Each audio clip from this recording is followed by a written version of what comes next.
শীতের শুষ্ক আবহাওয়ার প্রভাব পড়ে ত্বকে, প্রভাব পড়ে ঠোঁটেও, ফলে ঠোঁট তার স্বাভাবিক আর্দ্রতা হারায়।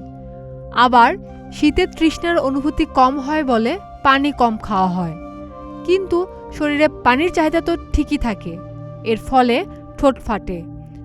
যে কারণেই হোক না কেন, ঠোঁট ফাটা বেশ অস্বস্তিকর, তাই শীতে ঠোঁটের যত্ন ভালোভাবে নিতে হবে। চলুন ঠোঁট ফাটা প্রতিরোধের উপায়গুলো জেনে নিই। অন্যান্য সময়ের মতো শীতেও পর্যাপ্ত পানি পান করা জরুরি, এতে করে ঠোঁটের ত্বকের আর্দ্রতা বজায় থাকবে। অনেকেই আছেন ঠোঁট শুকনো মনে হলে জিহ্বা দিয়ে চেটে দেন। এটা করা যাবে না, কারণ জিহ্বার লালা দ্রুত শুকিয়ে যায় এবং আরও বেশি শুষ্কতা আনে। এছাড়া লালাতে থাকে এনজাইম, যা ঠোঁটের ত্বক ভেঙে দেয়, ফলে আরও বেশি অস্বস্তি তৈরি হয়।